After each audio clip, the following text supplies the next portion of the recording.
ভাঙড়বাসী সুলতান আসগর আলী হুজুর, সুলতান আসগর আলী হুজুরের ভাঙড় পশ্চিমবঙ্গ ভারতবর্ষ না।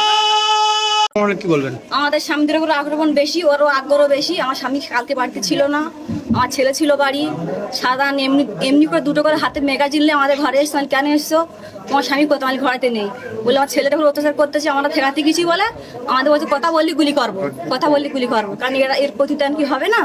আমাদের প্রতিদান চাই। যখন একটা মানুষ আমাদের গ্রামে কারো ঘুমতি দেয় না, মা বোনদের ঘুমতি দেয় না ঘরেতে, কথা বললি বলছে গুলি করবো বলে একটা দেয়ালে 28 টাকার গুলি করবো, ঝাড়া টাকা দেবো গুলি করে একদম। কারো ঘুমতি দেবো না গো। যদি ভোট না একটা পাই সবকে বাচ্চা কাছে কোলে বাচ্চা কাছে কেটে দেবো একদম, কারেন্ট দেবো না ঘরেতে তা পোচকে মারবে এরকম করে বলছে। আপনাদের উপরও টর্চারিং করছে? আমাদের উপরে আমি যখন সামনে গিয়েছি, আমার ছেলে ঠেকাতে গিয়েছি, পুকুর কেটে দিয়েছে, মানুষের তারে লাথি মেরেছে, মানুষের ছোট্ট ছোট্ট বাচ্চাগুলো কি অপরাধ করেছে। আমি যদি দোষ করি আমার শাস্তি হওয়া দরকার। ঘরটা যখন ভেঙে দিলে আমার 1 মাস 2 মাস ছোট্ট ছোট্ট বাচ্চাগুলো যারা আছে, মুরব্বি বাপ মাগুলো আছে, তারা কি দোষ করেছে? এই জাহান্নামের কুকুরটা এত জুলুম করেছে, ওকে কখনোই সুযোগ দেওয়া যাবে না।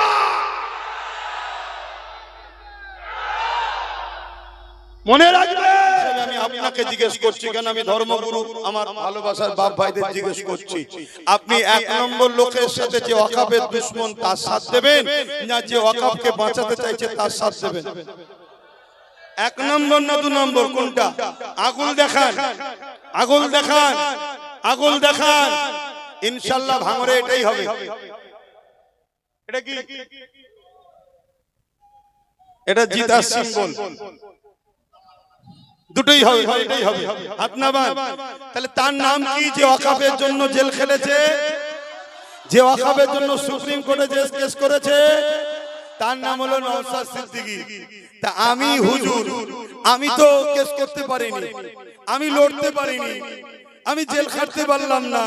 কমসে কম সে যখন ওয়াকাফের জন্য জেল খেলেছে, সুপ্রিম কোর্টে গেছে, লড়ছে, আমার দায়িত্ব তার পক্ষে থাকা না না থাকা।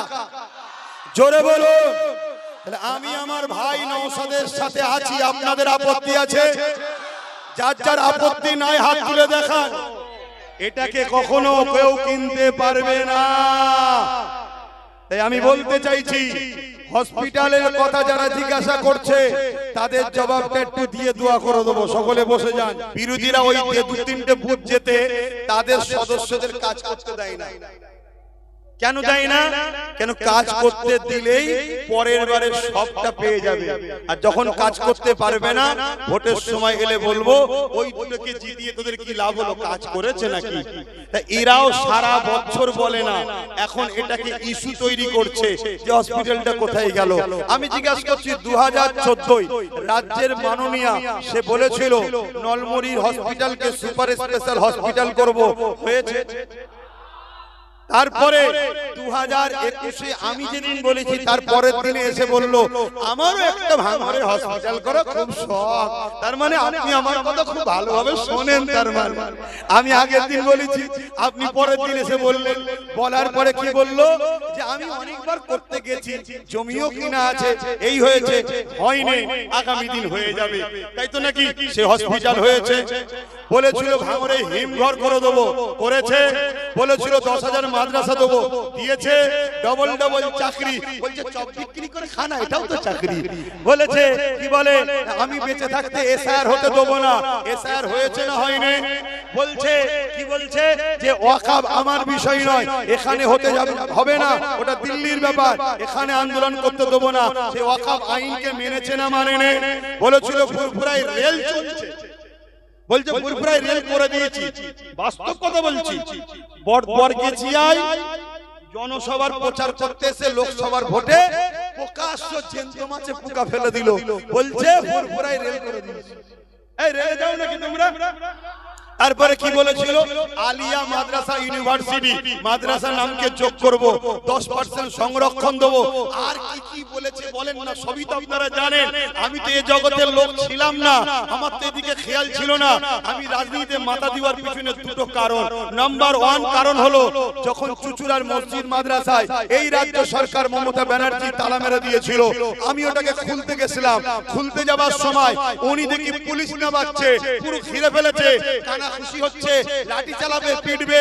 আমি বলেছিলাম মাইকে, আজকে আমার 14-15 হাজার লোক আছে, আজ যদি তুমি পেটো, কালকে বাংলায় সুদে আসলে বুঝে নেব। কেন? আমি তো জুলুম করতে আসিনি, আমি কারো ঘর তালা মারতে আসিনি। তুমি রাজ পাওয়ারের জোরে আমার মসজিদে তালা মারলে কেন? আমার মাদ্রাসা তালা মারলে কেন? আমি খুলতে এসেছি, ওই মসজিদ খুলেছি, আমি ওই মাদ্রাসা খুলেছি, আল্লাহর শুকর। সেখানে নামাজ পড়ে ঘরে এসেছি। বলুন সুবহানাল্লাহ, বলুন আলহামদুলিল্লাহ। সেই দিন ভাবলাম না, লোহা না হলে তো লোহা কাটা যাবে না, হুজুর দ্বারা ফু দিয়া যায়, হুজুর দ্বারা তার পুলিশ কন্ট্রোল করা যাবে না, তাহলে পুলিশ কন্ট্রোল করতে গেলে নেতা লাগবে। তো চিন্তা করছি কি করা যায়। তারপরে পরে এনআরসি করবে বললো না কেন্দ্র সরকার, ইনি বললো ছি ছি ক্যা সব করছিল না। আমি তখন বললাম ওই রকম ছি ছি ক্যা না করে, কোটি কোটি টাকা খরচ না করে, বাংলার মানুষ আপনাকে সিএম বানিয়েছে, আমাকে তো বানাইনি, আপনাকে বানিয়েছে। এদের পক্ষে আপনি সুপ্রিম কোর্টে যে কেস করুন, আমার বাংলা এটা হবে না। যেই বলেছি দেখছে ঠিক পয়েন্ট তো বলেছে, লোক যদি ধরে লাইন ফেসে যাব, সঙ্গে সঙ্গে ওই রাত্রিরে আমাকে চমকাবে বলে আমার বাড়িতে 2500 পুলিশ পাঠিয়েছে। শুনছেন, আমার দরজায় কত লাঠি ফাতি ইট দিয়ে ভাঙা ভুঙি কত কি করেছে। আমি ঘরের মধ্যেই ছিলাম, কথা বুঝে আসছে। অনেক বড় কথা বলার সময় নেই।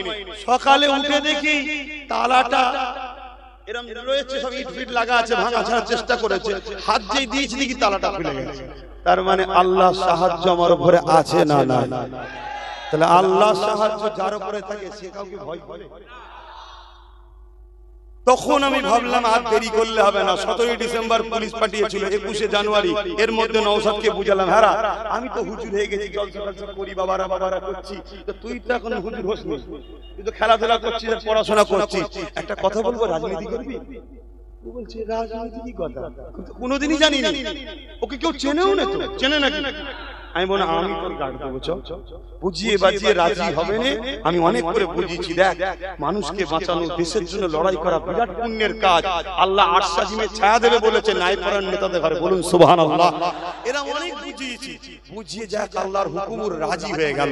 রাজি হয়ে যে কলকাতায় 21 জানুয়ারি পতাকা ঘোষণা করে ওর হাতে তুলে দিলাম। এবারে প্রথম বছর ওকে কেউ চেনে না, একটু প্রচারে না নামলে হয়, ডাইরেক্ট আমি আইএসএফ এর ব্যানারে প্রচার করেছি, স্বীকার করছি, হারাম কাজ তো করিনি, যখন কাউকে ভয় করিনি, প্রচার করে আল্লাহ করে ভাঙড়ের মানুষকে হৃদয়ে জায়গা দিই। আল্লাহ যদি কোনোদিন জোটে হোক আর একা হোক, আল্লাহ যদি কোনোদিন ক্ষমতায় আনে নওশাদকে, টোটাল পশ্চিম বাংলার নাম্বার 1 সাজানো হবে ভাঙড়কে ইনশাআল্লাহ। কথা বুঝে আসছে? কেন এরা আমার সবাই চেষ্টা করেছে, কিন্তু খামারে গিয়ে চোরটাকে ধরতে পারে না। এরা খ্যাত খুলিয়েছে, খামারে গিয়েও বার করে এনেছে। তবে খামারে বার করার জন্য ওসিলা হিসাবে নবী বংশের বাচ্চারও অবদান আছে। তবে অনেকেই এবারে প্রচার করছে তোরা খ্যাতে করে এলে খামারে করে নেবো নাকি, তাই তো নাকি? অত সহজ নয়। নওশাদ 5 বছর আগে যা ছিল এখন সে নওশাদ আর নাই। ওকে আমি ধরা পেচ্ছি নি, দেখাই হচ্ছে না। বাপ রে বাপ, এই দেখছিলাম কোথায় একটা মুর্শিদাবাদে প্রোগ্রাম, বাপ ব্যারিকেড হার মেরে যাবে এত লোক। কথা বুঝে আসছে না? আর ভাঙড়ের মানুষের জন্য টোটাল বাংলা দোয়া করে, বাইরে রাজ্যে দোয়া করে। আমি বাইরে জলসা করতে যাই, তারাও দোয়া করে ভাঙড়ের মানুষের জন্য। কেন? দাদা হুজুরের আওলাদকে ভাঙড়ের মানুষ বুকে জায়গা দিয়েছে। সেই জায়গাতে এবারে বলুন, এই যে জিতার পরে নওশাদ ভাঙড়ে ঢুকতে পারছিল, ঘর ভাড়া পাচ্ছিল, জুলুম হয়েছে না হয়নি? 1.5 বছর ধরে ছুটি করেছে, কেস কামারি, জামিন করা, ঘর ভাঙা, তাড়িয়ে দেওয়া, ওর পিছনে খরচ করতে হয়েছে না হয়নি? ওই পয়সাটা আব্বাস সিদ্দিকী দিয়েছে। শোনো তোমরা, তারপরে 1.5 বছরের পরই পঞ্চায়েত ভোট এসে গেল। পঞ্চায়েত ভোটেতে আমার কয়েকটা ভাই শহীদ হয়ে গেল। তারপরে আবার কেস, আবার প্রতিবাদ সভা, জনসভা, খরচ হয়েছে না হয়নি? সেই পয়সা আব্বাস সিদ্দিকীকে দিতে হয়েছে। তারপরে চলে আসো, তারপরে পরেই দেখা যাচ্ছে লোকসভা ভোট চলে এলো, তারপরে আবার কেস কামারি, আবার লড়াই, আবার ঘর ছাড়া, আবার জুলুম, তার প্রোগ্রাম ফিটিং করা, সেখানেও জামিন করা, সময় দেওয়া, খরচ হয়েছে না হয়নি। তারপরে চলে আসো, আবার চলে এলো কি বলে ওয়াকফ বিল, তার জন্য আন্দোলন, তার জন্য সময় ব্যয়, তার জন্য অর্থ দিয়া। তারপরে চলে এলো এসআইআর, তার জন্য আন্দোলন, তার জন্য অফিস তৈরি করা। নওশাদ ভাঙড়ে এত বিএলওদের সঙ্গে ছেলেদেরকে লাগিয়ে এত সুন্দর কাজ করেছে, ভাঙড়ের মানুষ মাত্র 3000 ডিলিট। আর এই 3000-এর মধ্যে বলে যাচ্ছি, শুধু ভাঙন না, সব জায়গায় যাদের 2000 দিয়ে লিঙ্ক আছে তারা নিশ্চিন্তায় থাকো, নামের বানান আগে পিছু ভুল থাকা যাই থাক, ওর হাড়কে তুলতে হবে। কথা শুনছেন না শোনেন নে? পাগলামি সব জায়গায় করলে হয় না। দেশের সংবিধান যখন সাথে আছে, সব বেটাকে সংবিধানের সামনে ঘাড়কে নত করতে হবে। কথা বুঝে আসছে না? না কিন্তু আজকে সিএম বলছে আমাকে জিতাও, আমি তুলে দেবো। হ্যাঁ গা, তোমার বেলাতেই তো সব নাম কাটা গেল, তুমি তো রুখতে পারলে না, তো তুলবে কি করে হবে? মানে বোকা বানাচ্ছে আবার। তো যাই হোক, এত কিছু সময়ের মধ্যে এক সময় গেছে, খরচ গেছে, পেরেশান হয়েছি, হসপিটাল করার সময় পেয়েছি। এক দ্বিতীয় নম্বর কথা, এই রাইনুরকে চেনো? ও আমার সংগঠন করতে হলে সুন্নতুল জামাত, এখন ও ভাইয়ের সাথে চলে গেছে। আর একজন মিন্টু শিকারী আছে, কথা বুঝে আসছে, ও আমার সংগঠন করতো, কথা বুঝে আসছে। তা সেই জায়গায় দাঁড়িয়ে থেকে ওদের দুজনকে ফোন করতাম, ভাই জমি দেখ, জমি দেখ, ভাই জমি দেখ। ও দুদিন পরে বললো ভাই জমির কথা চলছে, আবার দুদিন পরে বলছে ভাই ওকে হুমকি দিয়েছে, ও জমি দেবে না বলছে। এখানে হুমকি চুমকি দখল হয় না, হয় না? ধরে বলুন। তাহলে আজকে কেউ ভোটের সামনে এসে বলবে হসপিটাল কোথায়? ওই পাগল মমতাকে বলেছিস হসপিটাল কোথায়? মাদ্রাসা কোথায়? 10,000 জিজ্ঞেস করেছিস? তোর ছাল চামড়া গুটিয়ে ফেলবে। আমরা গুটোইনি বলে বলছিস না? তারপরে দ্বিতীয় নম্বর কথা, কেউ বাইরে দিয়ে বলবে আমি জায়গা দেবো। এতক্ষণ কোথায় ছিলে? যদি জায়গা দিবেন ইচ্ছা যাই বাইট দিচ্ছে কেন? তার মানে তুমি ওদের লোক, তোমার ভয় নেই, শুধুমাত্র ইমোশনাল ব্ল্যাকমেল করছো যে দেখেছো জায়গা দিবার লোক আছে, আব্বাস করেনি। কথা বুঝছেন না, বোঝেন না? আমি এতটুকু জানতে চাইছি, এই যে পেরেশানের মধ্যে পড়লাম, এর মধ্যে আমার কোনো ভুল আপনারা পাচ্ছেন? যদি পান বলুন। আর হসপিটালের কথা আমি করেছি না নওশাদ? জোরে বলো। যদি ভুল হয় দোষটা আমার না নওশাদের? আমার। আমি চাই না আমার জন্য ওর উপরে তোমরা মন খারাপ করো। শেষ কথা বলছি, ধরুন আমি আমার ভাইকে বললাম তোকে ঈদের সময় একটা গাড়ি কিনে দেবো, কথা বুঝে আসছে? আর কোন কারণে ঈদ আসার আগে ও অসুস্থ হয়ে গেল, ওর পিছনে 5-10 লক্ষ টাকা খরচ হয়ে গেল চিকিৎসা করতে গিয়ে, এখন টাকা নেই, গাড়ি কিনতে পারিনি। এর জন্য ভাই যদি ঈদের দিনে বলে আপনি আমায় ভালোবাসেন না, মিথ্যা কথা বলেছেন, এটা কি ওর বলা উচিত হবে? তা আমি যে পয়সা খরচ করেছি প্রতিবার সবাই কেসের পিছনে জুলুম করছে তাকে রক্ষা করার জন্য, ওই পয়সায় হসপিটাল হতো না? হতো না? আজকে সরকারে তুমি, রাজ্য তোমার, পঞ্চায়েত তোমার, এমএলএ তোমার, কি বলে 10 বছর এমএলএ ছিল তোমার, এমপি তোমার 15 বছর, তুমি করতে পারোনি কেন? আর আমার একটা এমএলএ তাকে ঢুকতে দিসনি, পঞ্চায়েতে তার ছেলেগুলোকে খুন করলি, সব কিছু করার পরে আজকে জিজ্ঞেস করছিস হসপিটাল কোথায়? তোরা তো ইচ্ছা করে করতে দিসনি, যাতে করে এই প্রশ্নটা তুলবি ভোটের সময়। এবারে বলুন আমার এখানে কোনো ভুল পাচ্ছে? তাহলে আমার উপরে কোনো দুঃখ ক্ষোভ আছে? হাত তুলে বলুন। প্রশ্ন, দুঃখ ক্ষোভ কারো আছে? আমি কোনো অন্যায় কাজ করেছি? মাথায় ঢুকছে? এত কথা বলতাম না, আমায় যখন ঘাটাবি আমাকে তো একটু বলতে হবে। তা বলার আগে শেষ কথা বলে যাচ্ছি, কি হঠাৎ করে বলছে, হঠাৎ করে বলছে, তার আগে কি বলছে? আমার সন্দেহ হচ্ছে একে, বলছে মার্ডার করে দেবে, বলছে না? আমারও সন্দেহ হচ্ছে, উই না ছেড়ে দেয়। কেন? তোকে যে কারণে নিয়ে এসেছিলাম তুই আর উপযুক্ত নয়। একটাকে জেলে ভরে দিয়েছি, এদিকে রয়েছে না বুলেট করে ঘুরে, তোকে তো ভেবেছিলাম হয়তো তুই উদ্ধার করবি, তুই তো দেখলাম বাঘের জায়গায় এখন ছাগলটাই বেড়ে গেছিস। তা তোকে আর রেখে লাভ নেই, চ। কথা বুঝে আসছে না? হঠাৎ করে কোথায় পুলিশের কাছে খবর নেই, কারো কাছে খবর নেই, এটার কাছে খবর নেই, ওনার কাছে খবর চলে গেল কি করে? আমার সন্দেহ হচ্ছে। কথা মাথায় ঢুকলো? এখন বলছে 2 লক্ষ চাকরি আরো হবে। আমি আবার বলছি, তোদেরকে এয়ারপোর্টের নামে উচ্ছেদ করবে। সেদিন লড়াই না করে তোদের পক্ষ থেকে তোদের ভাই যে এতদিন লড়ছে তাকে সামনে ঠেলে দে।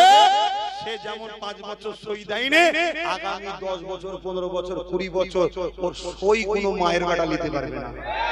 কেন? ওর পাশে রাগী সিংহ আছে, ও আমাকে ভয় করে। আজকে বলে যাচ্ছি, নওশাদ আমাকে বিশাল কথা শুনছেন। আর এটাও বলে যাচ্ছি, ওর ভুল হলে কেউ যদি ওকে নাও ধরে, ওকে ধরবো আমি। কথা বুঝে আসছে? এবারে কাজ করতে গেলে কিছু মিস্টেক হয়ে যায়, কথা বুঝে আসছে? সেই মিস্টেক গুলো এমন মহামারী মিস্টেকের কথা বলছি, তারপরও ডেকে বলি, কোন একটা ক্যানিংয়ে মায়ের চোখের পানি থেকে একটা কড়া ভাষা বলেছিল না নওশাদ, ওই দিন জলসা থেকে গিয়ে ধরি, এই তোর মুখে এইসব কি কথা? না, আমি মায়ের চোখের পানি দেখে সহ্য করতে পারিনি বলে ফেলেছি। আমি যে একটা মায়ের চোখের পানি দেখে যে সুজে ধৈর্য হারা হয়ে যায়, কালকে তো লাখো মায়ের ইজ্জত বাঁচাতে হবে, ধৈর্য হারা হলে হবে। যে রাগে সে হারে, রাগলে হবে না। তোকে রাগাবার জন্য অনেকে বলবে, তোকে রাগাবার জন্য এটা বলবে, ওটা স্লোগান দেবে, এটা স্লোগান দেবে, তোকে হাসতে হবে। ও ভেতর ভেতর থেকে বুক পিটে মারা যাবে। শুনছেন না শোনেননি? গতকালকে জলসা থেকে আসছি, এক জায়গা দিয়ে আসছি, আমার কাঁচ খোলা ছিল, জলসা নেমেছি তো, কাঁচ খুলে একটু বাইরে হাতটা দিলে হাতে লেগে হাওয়াটা ঢোকে। আমি এইভাবে হেলান দিয়ে হাওয়া খাচ্ছি, আমাকে দেখে 2-5-10টা একটা কি জানো বলছে, কি বলছে সব বুঝতে পারছেন তো? আমি মুখটা ঘুরিয়ে হাসছি, ঠিক আছে চালা চালা, কথা বুঝা? কি অসুবিধা আছে? আমার কোন অসুবিধা আছে? আরে আমার ভালোবাসার মানুষদের সঙ্গে মুসাফা করা, দেখা করার সময় পাইনি তো দুশমনের ভাবা সময় আছে। কিন্তু মনে রাখবে, যদি ঠিক দিনে ঠিক কাজ করো, তাহলে ওই দিন টেনশন করতে হবে না। একটা শেষ উপমা দিয়ে যাব। সেই উপমা হচ্ছে এটাই, একদল বন্ধু ফিস্টি করতে গেছে, পিকনিক করতে যাও তো, ফিস্টি যাবে, ডিজে গান বাজাবে না, ডিজে গান বাজালে হারাম। শুনছো? যদি ইনশাআল্লাহ আল্লাহ তোমাদেরকে জিতাবে, জিতার পরে বেশি আনন্দ ফুর্তি, গান বাজনা বাজাবে না, ডিজে বাজাবে না। কেন? 60 লক্ষ থেকে 93 লক্ষ মানুষ এখনো নাগরিকত্ব পায়নি, তুমি আনন্দ করলে এটা মানাবে? এটা মাথায় রেখো, কারো বিপদের দিনে মজা করতে না। তো আমি ওই বন্ধুগুলো ফিস্টি করতে গেছে, যাবার পরে কি করে ভাই, চুলো ধরায়, ধরিয়ে পাত্র দেয়, পানি দেয়, কমসে পানিটা গরম হোক, এদিকে আলু পেঁয়াজ গুলো কাটে, আর ঠান্ডা কলের পানি দিয়েছে। কথা বুঝে? একটা ব্যাঙ লাপাতে লাপাতে এসে ওতে পড়ে গেছে। মন দিয়ে শুনবেন, উপমাটা ভালো করে বুঝবেন। ওতে পড়ে গেছে, পড়ে যাওয়ার পর ব্যাঙ ঠান্ডা কলের পানিতে ঘুরছে, বেশ আরাম লাগছে, পরিষ্কার পানি। কিন্তু কিছুক্ষণ পরে তলাতে আগুন ধরানো, গরম হচ্ছে। ও ব্যাঙটা ভাবছে হালকা করে পানিটা গরম হচ্ছে কেন রে? যাই হোক, যা গরম হোক, শরীরে তো অসুবিধা হচ্ছে না। আবার লাফালাফি করছে, কিছুক্ষণ পরে আরেকটু পানি গরম হয়েছে, তাও বলছে শরীর তো মেনে নিচ্ছে। কিছুক্ষণ পরে আরো পানি গরম হয়েছে, তখন ব্যাঙ বলছে হারা, এই পানি তো আমার না। কিন্তু তখন লাভ মারতে চাইছে, আর লাভ মারতে কেন পারলো না ভাই? কেন? গরম মানুষের এনার্জিকে কেড়ে নেয়, হালকা হালকা গরম এনার্জিকে কেড়ে নিয়েছে। তা ব্যাঙটা মারা গেল। মারা যাওয়ার কারণটা কি? সঠিক টাইমে সঠিক সিদ্ধান্ত না লিয়াতে। যেদিন এসছে এই দিন যদি সিদ্ধান্ত না নিতে পারে, যখন জমি থেকে উচ্ছেদ করবে সেদিন আর কিছু করতে পারবেন না। সঠিক সময় সঠিক সিদ্ধান্ত নিতে হবে। কথা বুঝে আসছে? অতএব যখন এই বাংলায় বারাইপুরে মুসলমানের ছেলের পায়ে দড়ি বেঁধে টেনে নিয়ে যাচ্ছিল, এই বাংলায় যখন তিলোত্তমা বোনকে রেপ করলো যারা, তাদেরকে বাঁচাবার জন্য রাজ্য সরকার যখন কোটি কোটি টাকা খরচ করে আসামিদের বাঁচাচ্ছে, তখনই বুঝে নেওয়া দরকার ছিল এ আমাদের জন্য নয়। এখনো টাইম আছে, সঠিক সময় সঠিক জায়গায় ফয়সালা করো। অনেকে বলবে যে তোরা একটা দুটো তিনটে নিয়ে কি করবি? একটাই কথা বলবি, প্রথম তোরা 0 ছিলিস 15 বছর, 98 দল করেছিস তোরা, বিজেপির টাকাতে দল, এটা জানেন তো নাকি? তারপরে তোরা একদিন একটাই পেয়েছিলিস, সেটা হলো ভাঙর। আর যাকে পেয়েছিলিস তাকে পরে তোরাই ঠকিয়েছিস, তোরাই ঠকেছিস। আর সে যা অন্যায় করেছিল তোদের জন্য করেছে। আজকে সে তওবা তিল্লা করে আমাদের দিকে আসছে। এবারে যদি অন্যায় করে এর জন্য আব্বাস সিদ্দিকী দোষী হবে, আর অন্যায় করলে আমি সঙ্গে সঙ্গে তার ব্যবস্থা নিতে বাধ্য হবে, এটা বলে দিকে। কথা শুনছেন না শোনেন? হ্যাঁ ভাই, অন্যায়ের সঙ্গে আপোষ শুনছেন না শোনেন? আর কিন্তু মনে রাখবেন, লিবার পরে যে জায়গায় বিয়া হয়েছে না সবার মাথায় বাজ পড়ে গেছে যে এরম বুদ্ধিটা কে মারলো। হ্যাঁ, এটাও যাবে ওটাও যাবে, এটাও যাবে ওটাও যাবে, ওইখানকার জ্বালাই ওখান থেকে এখানে গুন্ডা আনতে পারছে না। শুনছেন তো নাকি? না ওখান থেকে গুন্ডালে চলে আসলো, এখানে একটা গাড়ি পাওয়া গেছিল না ওখানকার এই মাটি তো নাকি, হ্যাঁ দেখলেন নিয়ে চলে আসতো, কিন্তু ওইখানকার জ্বালায় কেন ঠিক দিয়েছি তো একদম পাথর ভেঙে দিচ্ছি, ঠিক না? হ্যাঁ, সেইটা কি করা ভুল হয়েছে নাকি গো? এটা হাত তুলে বলো ভুল হয়েছে, মনে দুঃখ।